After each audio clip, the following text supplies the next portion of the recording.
Sabe aquela sensação? Quando um plano que parecia perfeito, com a melhor equipe e tudo alinhado, simplesmente desanda. Um projeto atrasa, uma meta que parecia certa evapora e a primeira coisa que a gente faz é procurar um culpado, um erro específico. Mas e se o problema não for uma peça quebrada, e sim a maneira como todas as peças se conectam? Pois é sobre isso que a gente vai conversar hoje. Como uma nova forma de enxergar pode mudar completamente o jogo.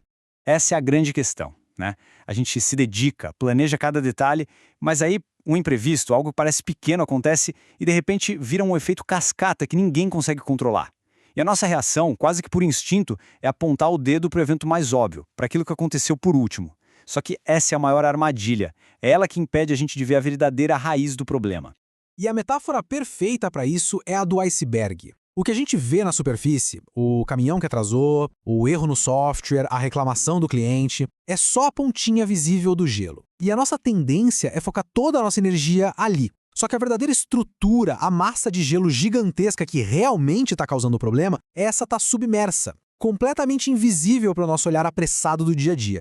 E o problema de focar só na ponta do iceberg é que isso leva a gente para soluções rápidas, que parecem resolver, mas não duram. É como tratar a febre sem entender a infecção que está causando ela. Essa maneira de pensar tem até nome e dominou a ciência por séculos. Mas para a complexidade dos desafios de hoje, ela simplesmente não dá mais conta do recado. Basicamente, existem duas formas de ver. De um lado tem a abordagem cartesiana, que é o nosso modo padrão. Para entender uma coisa, a gente quebra em pedacinhos menores e analisa cada um. É útil, claro, mas ignora o mais importante, as conexões entre eles. Do outro lado, a gente tem a abordagem sistêmica, que nos convida a fazer exatamente o oposto. Dar um passo para trás e observar como as partes dançam juntas. É a diferença entre analisar um único tijolo e entender a arquitetura de uma catedral inteira. E para conseguir enxergar o que está debaixo da superfície, a gente precisa de uma ferramenta nova. E a principal delas é a teoria geral dos sistemas. Pense nela como se fosse um óculos especial que permite ver o iceberg por inteiro, e não apenas a sua pontinha brilhante. E essa citação captura perfeitamente a essência da teoria. Ela é universal. O que isso quer dizer na prática? Que não importa se a gente está falando de biologia, de uma empresa, de uma cidade ou de um projeto de engenharia. Os princípios que governam a complexidade são os mesmos em todos os lugares. É tipo uma chave mestra para entender como o mundo funciona. E essa ideia revolucionária não surgiu do nada, claro. Ela foi formalizada por um biólogo austríaco, Ludwig von Bertalanffy. Lá pelos anos 50, ele teve uma sacada genial ao perceber que certos padrões se repetiam em todos os cantos da natureza, de uma única célula até um ecossistema inteiro. Ele entendeu que existiam leis universais que governavam como as coisas se organizam e interagem. Ok, então vamos mergulhar nisso. O que exatamente transforma um monte de coisas jogadas num sistema? Quais são os ingredientes que a gente precisa procurar para conseguir identificar um? A definição pode parecer meio formal, eu sei, mas a ideia por trás é bem simples. Não se trata de um amontoado de peças soltas. São partes que dependem umas das outras. Elas conversam, elas trocam informação, trocam energia e trabalham juntas por um propósito em comum. A palavra mágica aqui é interdependência. E este esquema aqui ilustra isso perfeitamente.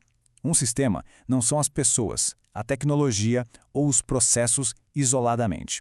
O sistema é a rede de relações que existe entre eles. É a dinâmica, o fluxo, a dança que acontece entre as partes que gera o resultado final, seja ele bom ou ruim. E olha, todo sistema saudável tem essas características aí. Tem seus componentes, claro, as peças do quebra-cabeça, mas mais importante tem as interconexões, que é a cola que une tudo. Tem fronteiras que definem o que está dentro e o que está fora, um fluxo de entradas e saídas, e talvez o mais crucial de tudo, o feedback. O feedback é como se fosse o sistema nervoso do sistema. É a informação que permite que ele aprenda e se adapte para não quebrar no meio do caminho. Beleza, chega de teoria, né? Vamos sair um pouco do abstrato e levar tudo isso para o mundo real. E não tem lugar melhor para ver isso funcionando na prática do que um ambiente super complexo e dinâmico como um canteiro de obras. E aqui está ela, a ponta do nosso iceberg, um caminhão de concreto que não chegou na hora. A visão cartesiana, aquela visão da peça única, imediatamente procura um culpado. Foi o motorista? A empresa de logística? O trânsito? O problema parece simples, linear, isolado. Mas agora, com aqueles óculos da visão sistêmica, o que a gente realmente vê é um efeito dominó. A falha na entrada de concreto não afeta só uma tarefa isolada. Não, ela dispara uma cascata, um subsistema, o da armação, para. Isso trava o próximo, o da concretagem. A informação do atraso, o feedback, chega na gestão como um alerta vermelho, que precisa se adaptar na hora e reorganizar todo mundo. Todas as partes do sistema estão em movimento, reagindo umas às outras.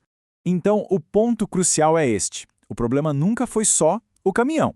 Foi uma falha na interconexão, no fluxo de trabalho que dependia daquela entrega. A causa real estava no design do sistema, na forma como as equipes dependiam uma das outras, sem um plano B, talvez. Culpar o caminhão é só tratar o sintoma, é continuar olhando só para a ponta do iceberg. E o mais incrível é que, depois que a gente entende essa lógica, essa chave vira na nossa cabeça e a gente começa a ver sistemas em absolutamente todos os lugares. Não é algo que fica restrito à engenharia ou à gestão de projetos, de jeito nenhum. Olha só que interessante. Um sistema pode ser físico, feito de máquinas e materiais como num canteiro de obras. Ou ele pode ser um sistema social, mais abstrato, como a hierarquia e os fluxos de comunicação dentro de uma empresa.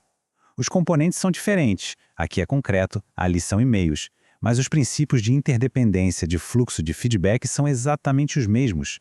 E isso é tão prático que deu origem a metodologias inteiras, como a construção enxuta, o famoso Lean Construction. O foco do Lean não é fazer cada tarefa individual o mais rápido possível. É otimizar o fluxo contínuo de todo o sistema, eliminando as esperas e os gargalos que acontecem entre as atividades. É o pensamento sistêmico aplicado na veia. No fim das contas, a mensagem é transformadora. Para resolver problemas complexos de verdade, seja num projeto, numa empresa ou até na sociedade, é preciso parar de reagir só ao que é visível e imediato. É preciso ter a curiosidade e as ferramentas para mergulhar fundo e entender a estrutura invisível que está gerando os resultados que a gente vê. E isso tudo nos deixa com uma pergunta para refletir. Quais são as conexões invisíveis, os fluxos de informação e os padrões que estão neste exato momento operando no nosso ambiente profissional ou pessoal? Porque enxergar esses sistemas, esse é o primeiro e mais importante passo para realmente começar a mudar o jogo.